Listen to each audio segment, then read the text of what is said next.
Tov, alors on va reprendre, voilà, faire un petit résumé de ce qu'on a vu hier et essayer de continuer par rapport donc à notre plan du Maguide pour essayer de comprendre, c'était notre objectif, de comprendre comment s'organise cette partie qui est la plus importante du CEDER, la partie du récit. On avait posé la question hier, on avait essayé de comprendre pourquoi est-ce que nos sages ont jugé utile de formaliser cette partie et de nous imposer un texte alors que au fond, si la mitzvah consiste à raconter la sortie d'Égypte, on aurait pu laisser la possibilité à chacun, à sa façon, de raconter la sortie d'Égypte. Bien sûr, on aurait pu donner un plan basique et autoriser les personnes à broder, à raconter. D'ailleurs, je rappelle que ce n'est absolument pas interdit. C'est-à-dire qu'on n'est pas obligé de s'en tenir au texte et que même si, bien sûr, il faut lire le texte de la Haggadah, rien ne nous empêche de pouvoir, autour de cela, raconter des histoires, prolonger les discussions, que ce soit pendant le repas, que ce soit pendant la partie même du Maguide,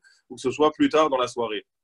Il y a une question qu'on n'a pas abordée hier d'ailleurs, et qui est de savoir est-ce que l'obligation du Maguide consiste vraiment à lire la totalité donc de la partie que nous avons imprimée dans la Haggadah, ou est-ce que si une personne se contentait de ne lire que quelques passages, elle se rendrait quand même quitte de la Haggadah. Tout le monde connaît par cœur le passage à la fin de la Haggadah, à la fin de cette partie du Maguide, qui nous dit que toute personne qui n'a pas dit ces trois choses ne s'est pas acquittée de son devoir.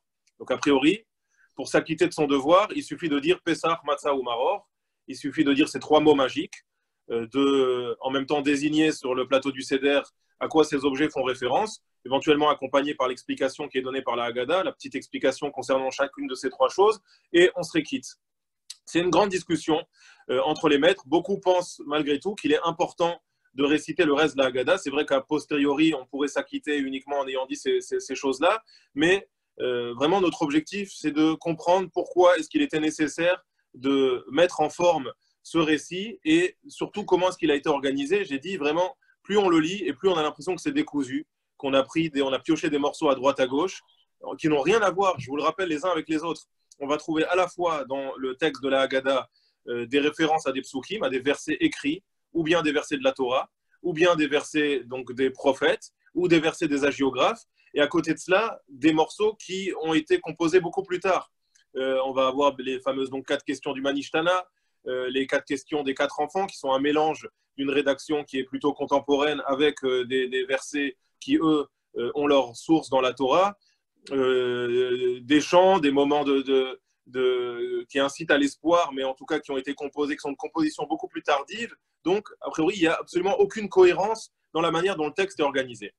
Et je vous disais hier matin, juste avant qu'on se quitte, que le chiffre 4, qui est ultra présent dans la soirée du Seder, puisque nous avons, comme on le sait, les 4 questions, les 4 enfants, même parmi les mitzvot, les 4 coupes de vin, bien sûr, même parmi les mitzvot du Seder, nous avons 4 mitzvot principales, donc qui est de consommer de la matzah, de consommer du maror, de raconter la Haggadah et de boire justement les 4 coupes de vin. Donc on retrouve 4 mitzvot, même si elles n'ont pas toutes la même teneur, puisque la matzah et le récit de la Haggadah sont des obligations de la Torah, alors que le maror et les 4 coupes de vin sont des obligations des sages, mais ils n'ont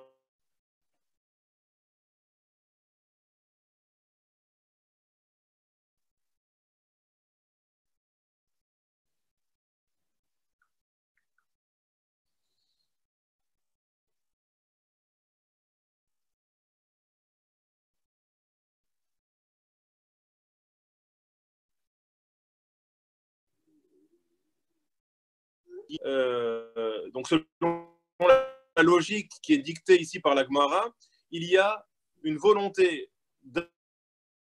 d'imposer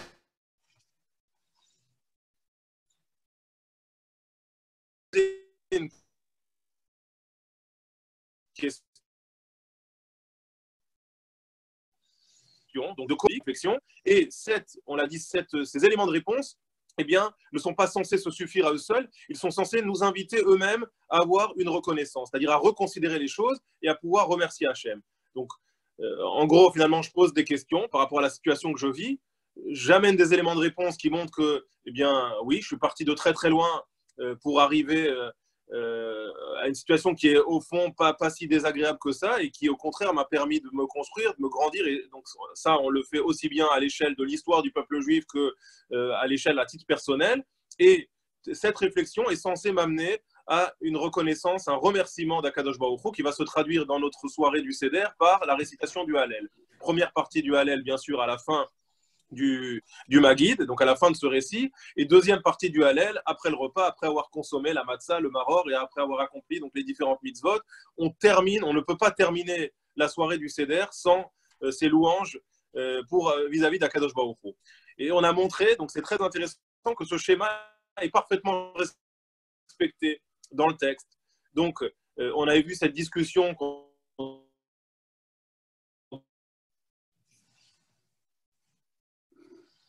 doit encore éclaircir lorsqu'on raconte la sortie d'Égypte, lorsqu'on raconte l'histoire du peuple juif. Est-ce qu'il faut remonter très très loin, des temps presque immémoriaux, c'est-à-dire avant même la naissance d'Abraham Avinu, au moment où l'humanité était totalement coupée de Dieu et où nos ancêtres étaient encore des idolâtres. Et c'est Abraham qui a réussi à transformer cette vision du monde et à faire des adeptes autour de lui du monothéisme. Ou bien est-ce que, comme le propose Shmuel, on peut se contenter de commencer à raconter l'histoire beaucoup plus tard, au moment où nos ancêtres sont arrivés en Égypte et où ils ont été asservis. Le fond de la discussion entre Rav et Shmuel, on a dit que la discussion n'était pas très claire, on ne savait pas si les deux étaient d'accord sur le fait qu'il faille réciter les deux parties, mais simplement c'était une question chronologique, ils ne sont pas d'accord dans l'ordre dans lequel il faut réciter ces parties, ou bien est-ce que chacun défend son point de vue en disant il faut mettre l'accent sur une chose et l'autre n'a que peu d'importance au regard de celle qu'il préconise. Et effectivement, beaucoup de nos commentateurs choisissent d'adopter cette voie. Et ils pensent que Rav et Shmuel sont en discussion sur une discussion de fond. Et quelle est la discussion de fond? Si vous regardez, Rav, lui, veut remonter très loin dans l'histoire, mais à une époque où le problème n'était pas un problème d'asservissement physique, mais un problème spirituel. Et donc pour lui, pour Rav, l'accent doit être mis sur la capacité du peuple juif à progresser spirituellement. C'est-à-dire on est parti de très très loin, on était incapable de reconnaître la présence de Dieu dans le monde, et petit à petit, grâce à l'intervention d'Abraham et grâce à l'intervention de ses enfants par la suite et à la transmission qui s'est faite, eh bien, on a réussi à se distinguer et à imposer une nouvelle idée dans le monde et à progresser, en tout cas à sortir spirituellement, on va dire, plus fort de cette expérience. Shmuel dit non, c'est pas du tout ce qui est important. Le soir du Seder, c'est pas la progression spirituelle. Et d'ailleurs, Shmuel a sur quoi se baser, puisqu'au fond, la sortie d'Égypte ne nous a pas délivrés spirituellement. La vraie délivrance spirituelle, elle intervient plus tard, elle intervient 50 jours après, au moment de Matan Torah, au moment du don de la Torah. La sortie d'Égypte, a priori, c'est une délivrance qui est une délivrance purement physique. On a été esclave pendant 210 ans et on va se libérer. Mais rappelez-vous qu'au moment où le clan Israël va sortir d'Égypte, il est totalement engoncé encore et enfoncé dans ce qu'on peut appeler une espèce de perversion morale, spirituelle. Il a atteint le 49e degré d'impureté. Et d'ailleurs, c'est pour ça qu'il va sortir dans la précipitation, parce que s'il était resté un instant de plus en Égypte, eh bien, il aurait sans doute atteint le point de non-retour. Donc, il est évident que le peuple, tel qu'il va sortir d'Égypte, spirituellement et moralement, il est au plus bas. C'est absolument pas un peuple qui est libéré spirituellement, et en tout cas qui est dans...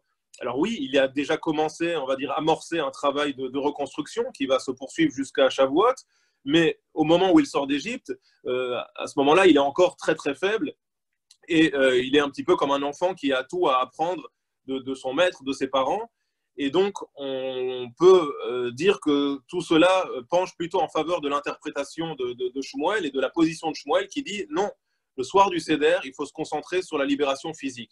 La libération physique, elle va entraîner une libération spirituelle. Et lorsqu'un homme est, on va dire, plus libre dans sa tête, ben, il est en capacité de penser. Lorsqu'un homme est préoccupé par des problèmes matériels, lorsqu'il est préoccupé par une alignation, comme c'était le cas des Bnei Israël, où on ne leur donnait pas la possibilité une seule seconde de souffler, eh bien, il n'y a pas de possibilité de réfléchir. Pour réfléchir, il faut avoir la tête libre, il faut avoir l'esprit qui soit disponible. Donc, pour Shmuel, il n'y a aucune nécessité de mettre l'accent le soir du Seder sur la libération spirituelle, puisque c'est la libération physique que l'on célèbre le soir de Pessah et qui elle-même a permis plus tard d'arriver à la libération spirituelle. Rav n'est pas d'accord. Rav pense sans doute de son côté que la libération de la sortie d'Égypte, eh bien, a elle-même été déjà le début et un moment sans doute décisif par rapport à la libération spirituelle. Donc pour lui, il faut mettre l'accent sur ce qui eh bien, va être l'objectif. On sait qu'aussi le clan Israël n'avait pas eu pour objectif d'arriver jusqu'au Har Sinaï.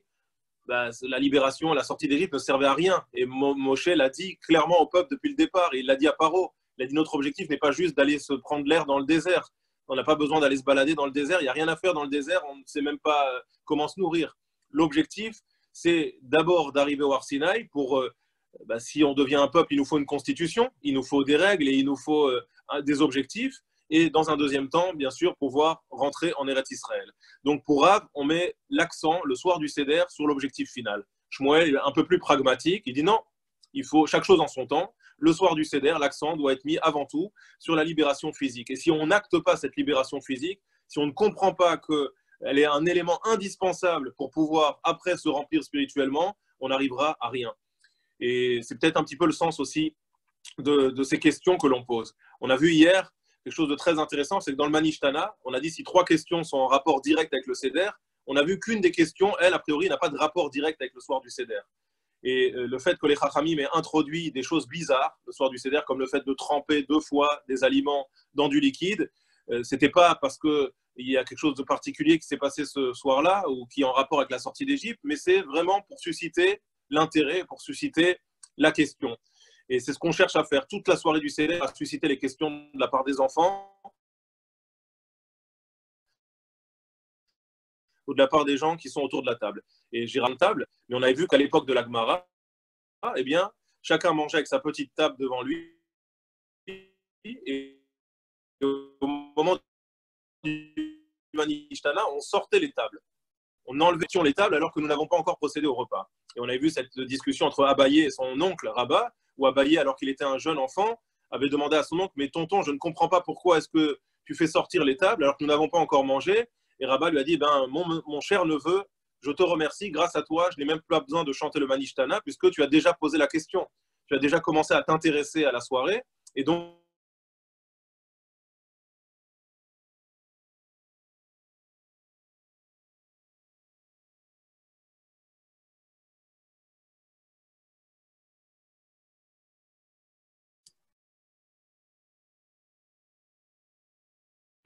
et c'est la réflexion qu'on a eue, c'était de se dire que, effectivement, on n'a pas encore procédé au repas. Effectivement, la question n'a peut-être aucun rapport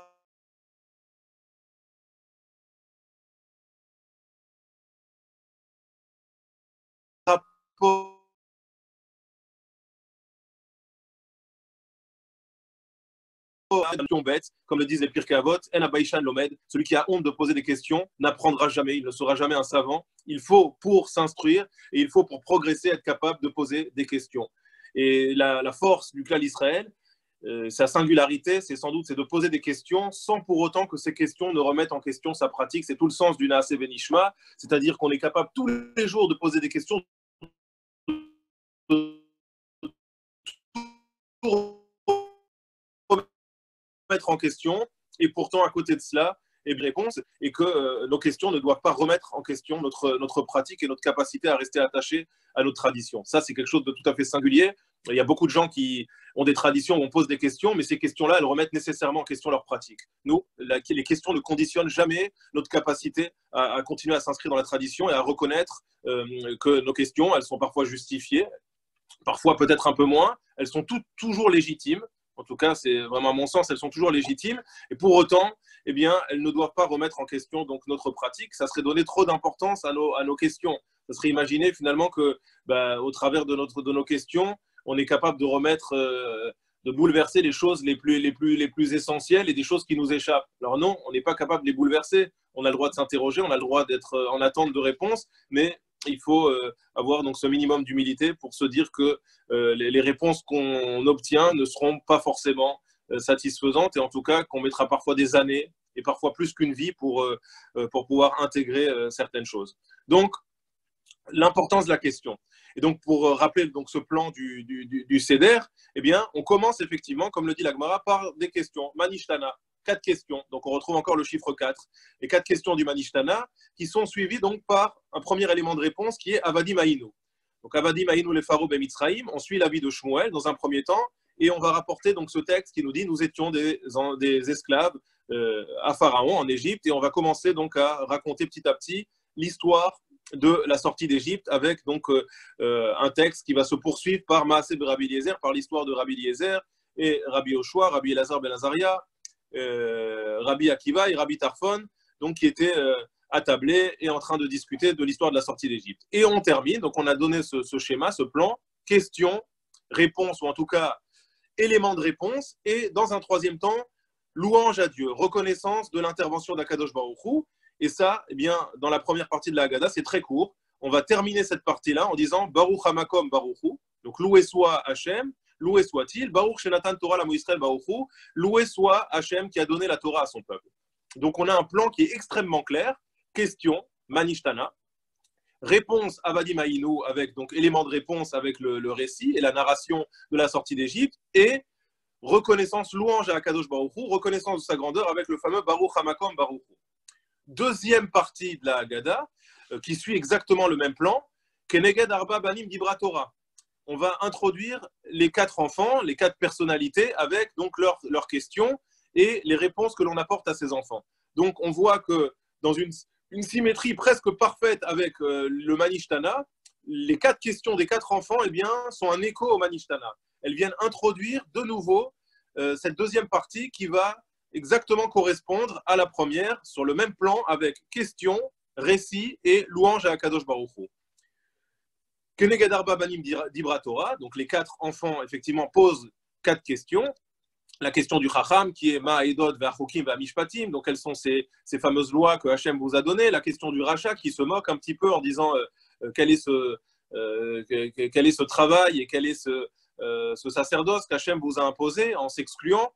La question du Tam qui est Mazot, qu'est-ce qui se passe? Donc lui, il n'est pas en mesure de poser des questions élaborées, mais il veut quand même comprendre quelque chose à la soirée du Seder. Et enfin,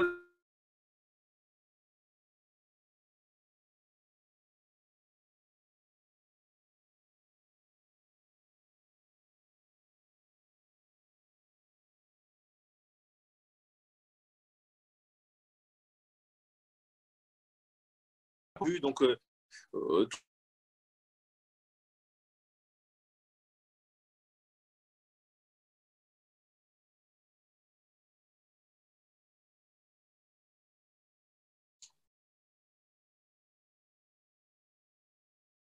Harold, on n'entend rien. Hein.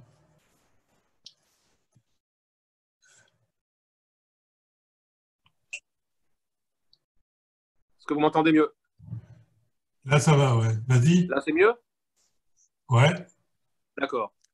Donc je disais que il y avait un problème de chronologie énorme, puisque nous l'avons vu, Shmuel proposait de commencer le récit de la sortie d'Égypte au moment où nous sommes arrivés en Égypte. Donc lui, il proposait de se focaliser sur la délivrance et centré sur la problématique, sur l'asservissement physique. Tandis que Rav, lui, proposait de remonter beaucoup plus loin, avant même la naissance d'Abraham Avinu, au moment où le peuple eh bien, était donc dans des dispositions d'idolâtrie qui ne lui donnaient pas la possibilité, en tout cas, de prendre conscience de la présence donc d'un Dieu unique dans le monde. Et donc, a priori, dans la manière dont la Haggadah a organisé les choses, eh bien, elle fait fi de cette chronologie, puisqu'elle va commencer par Avadim Haïnou, elle commence par la sortie d'Égypte, en tout cas l'esclavage en Égypte, et dans un deuxième temps, elle va rapporter un élément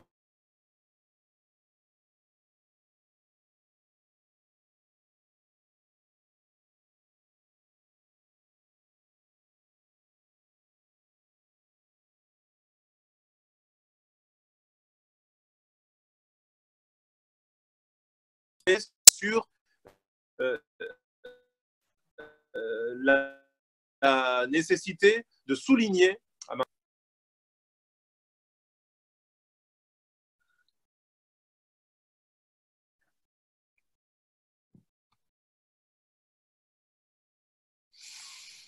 Est-ce qu'on m'entend? Là, on m'entend de nouveau?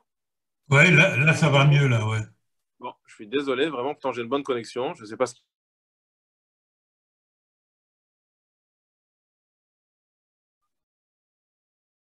Il n'y a plus rien de nouveau.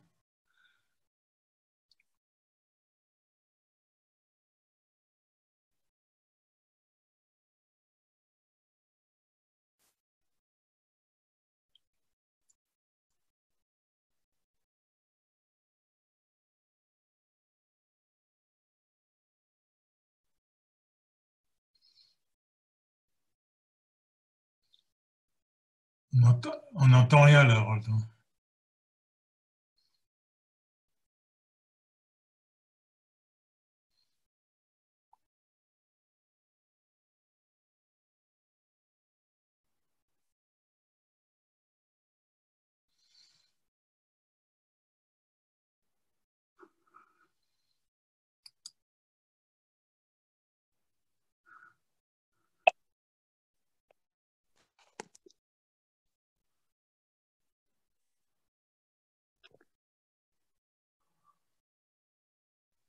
Voilà. Est-ce qu'on m'entend de nouveau correctement? Je suis désolé, vraiment, je ne sais pas ce qui se passe avec la connexion. Allô? Là, on t'entend. Voilà. Alors, je vais essayer de tenir. Je ne sais pas ce qui se passe avec les connexions. Donc, je disais que la logique est malgré tout respectée, même si la chronologie n'est pas respectée au niveau des versets, elle est respectée dans le sens où, on l'a dit, Shmuel met l'accent sur la délivrance physique, tandis que Rav met l'accent sur la délivrance spirituelle. Et là, il y a une chronologie logique qui est respectée. La délivrance physique précède la délivrance spirituelle. La délivrance physique, c'est celle qui va permettre, on a dit, de libérer la réflexion. C'est celle qui va permettre au clan Israël, petit à petit, eh bien, de réacquérir cette confiance qui lui permettra de recevoir la Torah dans les meilleures conditions. Donc, même si au niveau de la chronologie des versets, la chronologie n'est pas respectée, elle est respectée au niveau de l'esprit, puisque on doit d'abord parler de la délivrance physique avant de parler de la délivrance spirituelle. Et c'est sans aucun doute la raison pour laquelle, lorsque le rédacteur de la Haggadah a mis par écrit le texte du Maguid, il a choisi d'introduire d'abord le texte de Shmuel avant d'introduire celui de Rav, même si dans le texte, eh bien, la chronologie, on a dit au niveau de l'histoire, n'est pas respectée. Elle est respectée au niveau de l'esprit. C'est ça ce qui est ici important.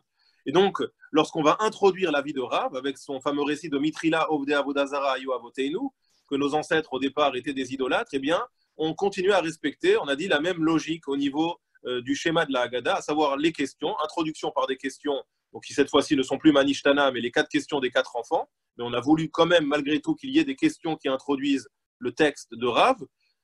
Le texte de Rav qui fait référence donc à ce moment de la vie on va dire, juste avant que le clan Israël ne commence à émerger par Abraham avec l'époque donc de Terah, de son père, et l'époque idolâtre.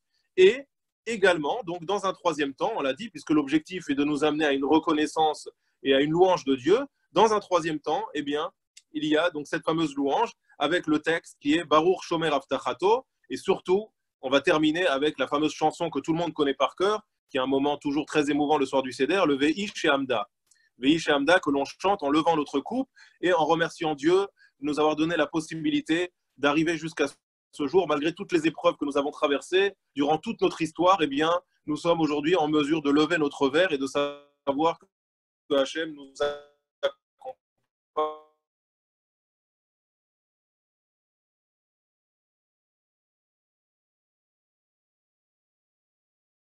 en tant qu'élément de réponse. Et dans un troisième temps, Baruch Shomer Avtachato le Israël et le Veish Hamda qui est un remerciement à Kadosh Baruch Hu. Troisième partie de la Haggadah. La Haggadah, donc suite à ce Veish Hamda, enchaîne avec le Tseulmad Mabikesh Laban Arami Lasot li Yaakov Avinu. La Haggadah va de nouveau introduire une question.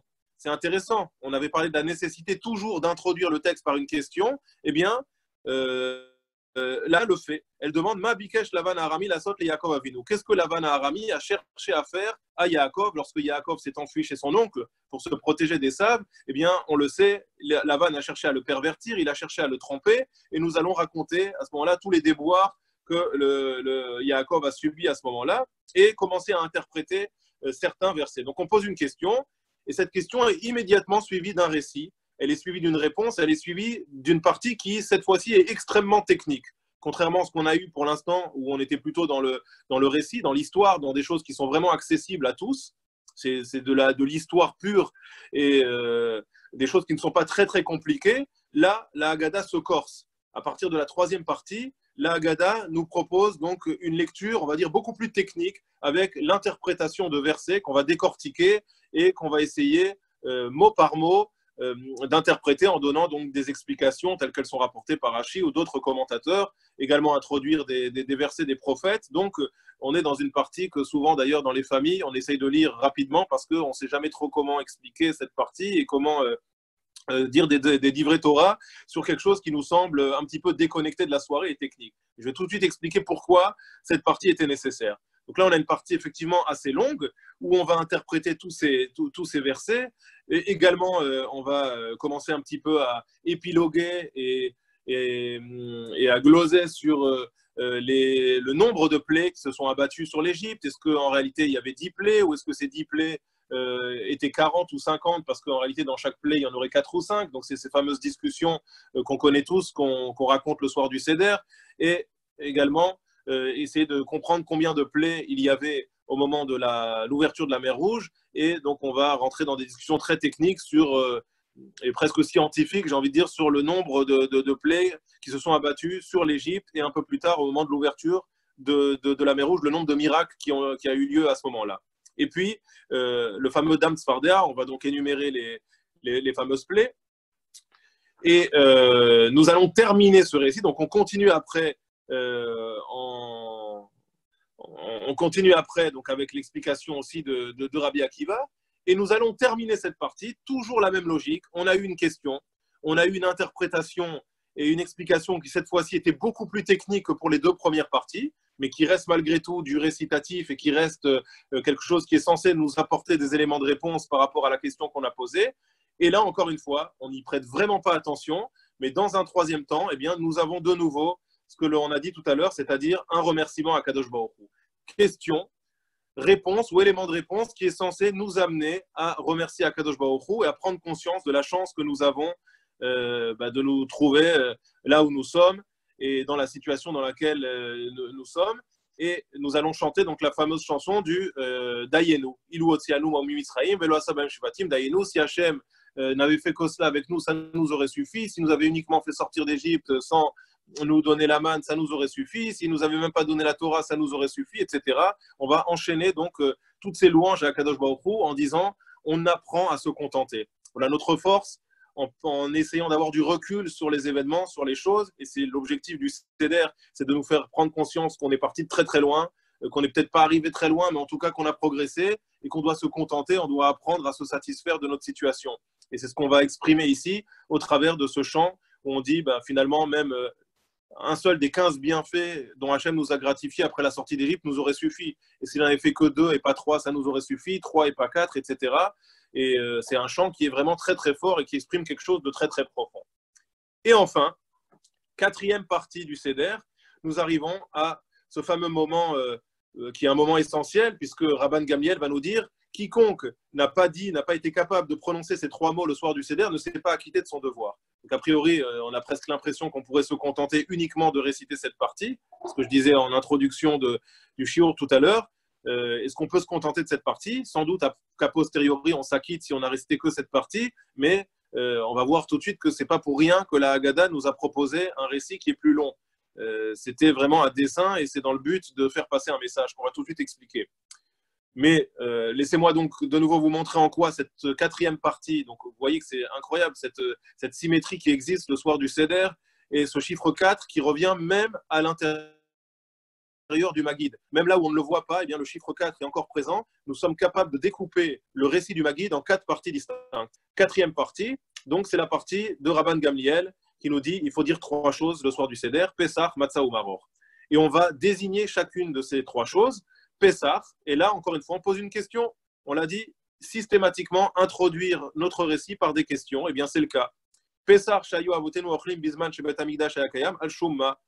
Ce fameux Korban Pessah que nos ancêtres mangeaient au temps du Beth Hamikdash, pourquoi est-ce que nous le consommions? Après, on va parler de la matzah. La fameuse matzah, pourquoi est-ce que nous la consommons? Le maror, pourquoi est-ce que nous le consommons? Donc, encore une fois, nous introduisons notre texte par des questions. Ces questions seront suivies bien sûr par des réponses, une réponse pour chaque élément. Bien, voici pourquoi est-ce qu'on consommait le Korban Pessah. Voici pourquoi est-ce qu'on consommait la matzah, parce que la matzah n'a pas eu le temps la pâte n'a pas eu le temps de gonfler au moment où nous apprêtions à sortir d'Égypte. Pourquoi est-ce que nous consommons le maror? Parce que tout simplement, les Égyptiens ont rendu la vie de nos ancêtres particulièrement amère. Donc, on pose des questions, c'est indispensable, il faut absolument introduire le texte par des questions. On apporte des éléments de réponse au travers donc des différents versets qui vont justifier pourquoi est-ce que nous avons la tradition donc de consommer ou à l'époque du Beth Amikdash du Korban Pessah, à notre époque de la Matzah et du Maror. Et enfin, eh bien, nous allons terminer ce récit de nouveau par une louange à Akadosh Baruch Hu, qui est les Fichach, Anachnu Chayavim, les Odot, les Halel, les Shabeach. C'est peut-être même la plus grande des 4 premières louanges, donc qui terminaient chacune des différentes parties, où nous disons, c'est la raison pour laquelle nous avons l'obligation, donc eu égard à tout ce que l'on vient d'expliquer, nous avons l'obligation, Léodot, de te rendre hommage, de te louer, de l'échabeach, les faer. On utilise ici beaucoup de termes pour parler de la louange d'Akadosh Baruch Hu. Et nous allons donc introduire le Hallel, qui est, on va dire, vraiment le summum et le paroxysme de la louange, pour finalement terminer en faisant la bracha de Boré Pirei Geffen et boire ce deuxième vin, ce deuxième kos. Donc on voit d'une manière absolument, j'ai envie de dire, de très très claire et presque géniale ici, à quel point le Baal Haggadah, le rédacteur de la Haggadah, a eu ce souci didactique lorsqu'il a composé la Haggadah de respecter absolument le schéma tel qu'il est dicté par la Gemara. Une question au départ pour essayer de susciter un petit peu l'intérêt, des éléments de réponse, un récit.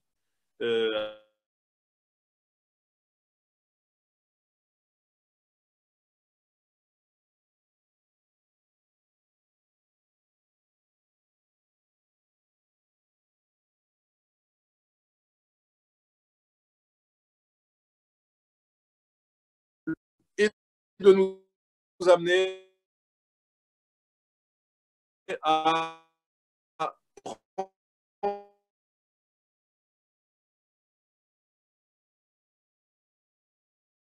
prendre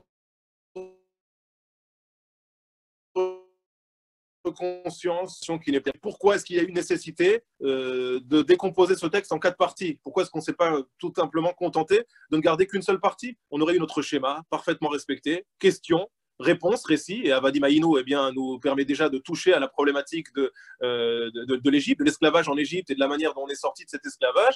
Et à la fin de cette partie-là, eh bien, une louange à Kadosh Baruch Hu avec le fameux Baruch Shomer Avtachato.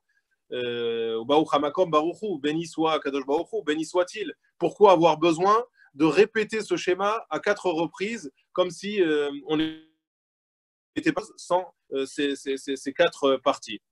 Là, encore une fois, la réponse qu'on peut proposer, une réponse assez originale, c'est qu'en réalité, et on le voit tout au long de la soirée du Seder, il est impératif de pouvoir s'adresser à chaque personne. Il est impératif de pouvoir toucher chaque personne, quel que soit son âge, quel que soit son degré d'implication religieuse, quel que soit son niveau intellectuel. Il faut être capable de s'adresser à chacune des personnes. Or, par définition, nous sommes tous différents, et je le dis en fonction de nos âges, en fonction de nos capacités intellectuelles, on ne va pas recevoir le message de la même manière.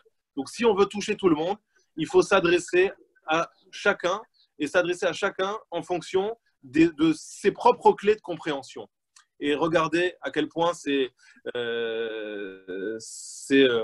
tout à fait fort et vraiment profond ce qu'a fait le Baal Haggadah, le rédacteur de la Haggadah, lorsqu'il a composé ces 4 parties. Eh bien, il a composé 2 premières parties où, je l'ai dit, les éléments de réponse qu'on va apporter sont plutôt faits sous forme d'histoire. Ils sont accessibles à tous et donc on est véritablement dans quelque chose, on va dire, qui s'adresse au grand public, parfois aux enfants, parfois à des adultes qui sont peut-être un peu moins versés dans l'étude ou qui ont moins la volonté de rentrer en profondeur dans les choses et qui ont peut-être un esprit parfois un peu moins synthétique et moins scientifique, et donc qui vont, eux, être beaucoup plus impressionnés et beaucoup plus touchés par des histoires. Donc on a choisi dans un premier temps, bien sûr, de poser des questions, ça c'est indispensable, mais d'introduire le récit et de faire en sorte que le récit, eh bien, soit un récit qui puisse raconter une histoire. Et qu'au travers de cette histoire, qui est une histoire extraordinaire, eh bien, les personnes qui sont sensibles à des récits, qui sont sensibles à des histoires, eh bien, puissent être touchées, puissent s'imprégner de cette histoire et en ressortir avec l'envie de dire merci à Kadosh Baruch Hu. Les 2 premières parties sont consacrées à l'histoire. On avait vu, c'est la discussion entre Rav et Shmuel. On a vu que les 2 premières parties rapportent le premier, l'avis de Rav, le premier, l'avis de Shmuel, le deuxième, l'avis de Rav. Mais les 2 sont faits exactement sur le même modèle, sur le même schéma, qui est celui de, on va dire, fonder l'explication du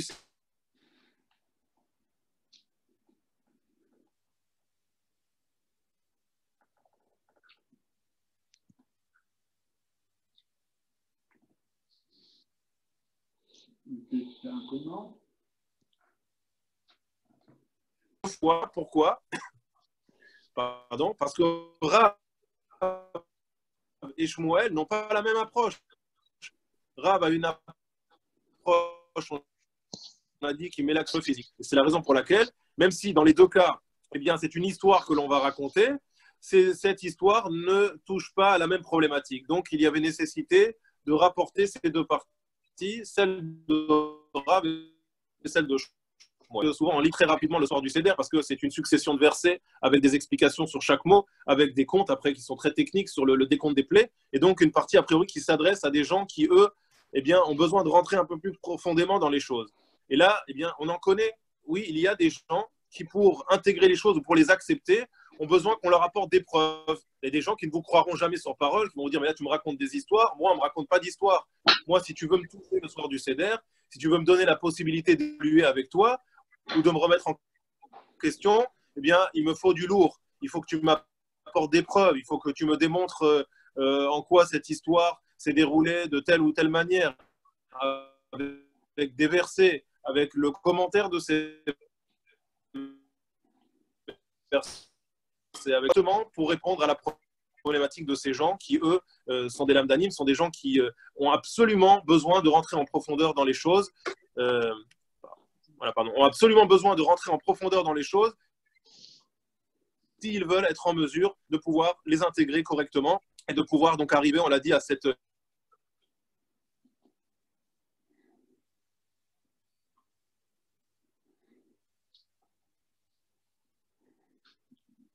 il y a des problèmes.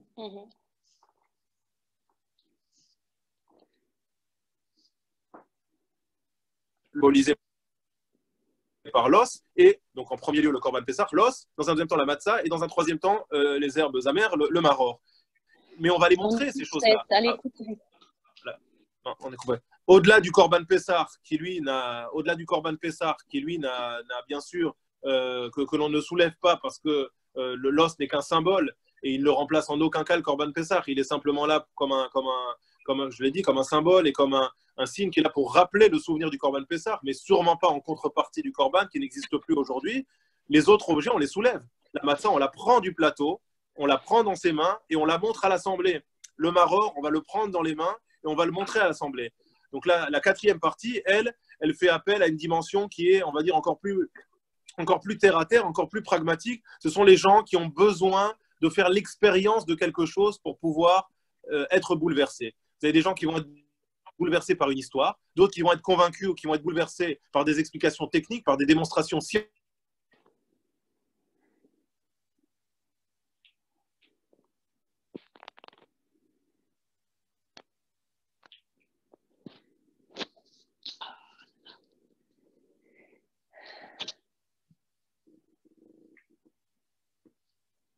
Donc, on va répondre à l'attente de celui qui a besoin d'une histoire, on va répondre à l'attente de celui qui a besoin d'une démonstration scientifique ou une démonstration en tout cas technique, et on va répondre également à l'attente de celui qui a besoin de vivre une expérience. Et il va la vivre, cette expérience, au travers de cette matzah physique qu'on lui montre, de ce maror qu'on lui montre. On n'est plus dans les explications qui nous amènent à des sommets incroyables, on est dans quelque chose de très concret. Tu veux savoir pourquoi est-ce qu'on mange la matzah? Bah regarde, voilà cette matzah, tu la vois? Voilà à quoi ressemblait le pain que nos ancêtres mangeaient en Égypte, et voilà à quoi ressemblait le pain que nos ancêtres ont mangé lorsqu'ils sont sortis d'Égypte.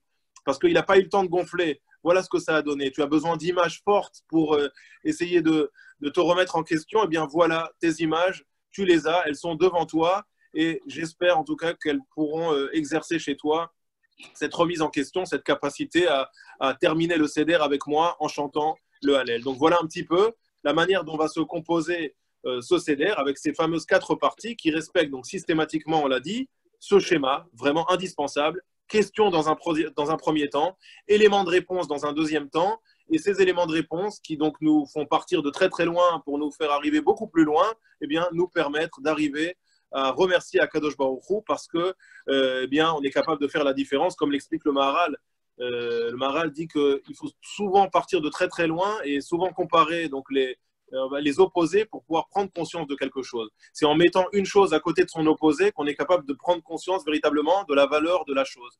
Et il a raison. Maharal a raison, c'est souvent l'absence de quelque chose, de quelqu'un qu'on se rend compte de sa valeur.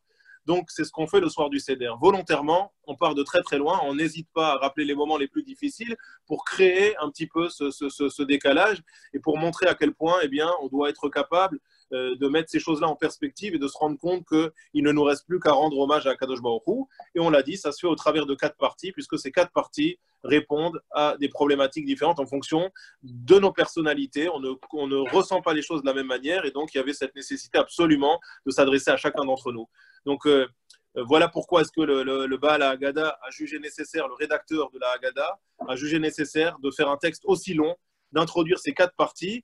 Et même si eh bien, nous-mêmes, on serait plus sensibles à l'une de ces 4 parties, pour autant, il est impératif de les réciter pour montrer que l'objectif du Seder, pour tout le monde, c'est ça. C'est de toucher chacun. Faire passer ce message à toutes les personnes qui sont autour de la table, c'est important. De dire, oui, moi, je serais peut-être plus sensible à la dernière partie de la Haggadah. Moi, je serais peut-être plus sensible à la première. Mais pour autant, je lis aussi les autres parce que mon objectif, c'est de montrer qu'il faut s'adresser ce soir-là à chacun et de transmettre ce message-là à mes enfants. Que mes enfants, plus tard à leur tour, puissent comprendre que l'objectif du Seder est de s'adresser à chacun, de ne pas être égoïste et que si jamais eh bien, on a plusieurs personnes autour de la table, dont certaines vont être plus sensibles à telle ou telle chose, eh bien, être capable de s'adresser aussi à elles et de pouvoir toucher aussi ces personnes.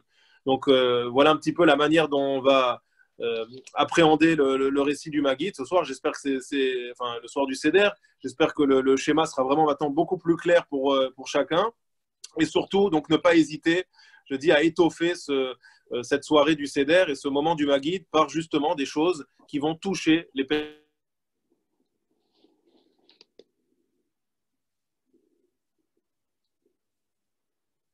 C'est pas au point leur truc.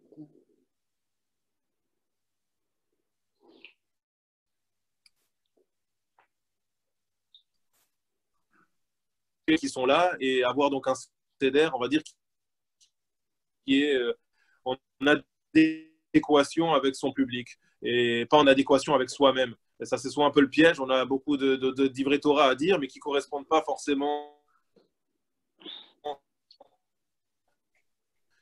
aux gens qui sont là, qui ne correspondent pas forcément au public du Seder avec quelque chose. Bon, cette année, ce sera particulier. On sera chacun chez nous et avec des tablés qui seront beaucoup moins importantes que d'habitude, mais pour autant, eh bien, chacun à son niveau, qu'on soit seul, qu'on soit à 2, à 3 ou à 4, on a la possibilité de respecter ce schéma et de faire en sorte qu'on ressorte vraiment de cette soirée du Seder avec un message voilà, qui est fort. Donc voilà ce que je veux dire. Je pense que c'est vraiment très original comme découpage et comme manière d'appréhender ce récit du Maggid qui est souvent, je l'ai dit, très très décousu, très anarchique dans la manière dont il est rédigé. Et là, eh bien, on comprend un peu mieux quelle était l'idée de celui qui a rédigé ce passage-là et pourquoi est-ce qu'il a décidé donc de mettre tel ou tel passage donc les uns à la suite des autres. Ça répondait vraiment à une logique qui a un objectif, on l'a dit, à la fois didactique, pédagogique et de s'adresser à chacun. Voilà, c'est l'objectif.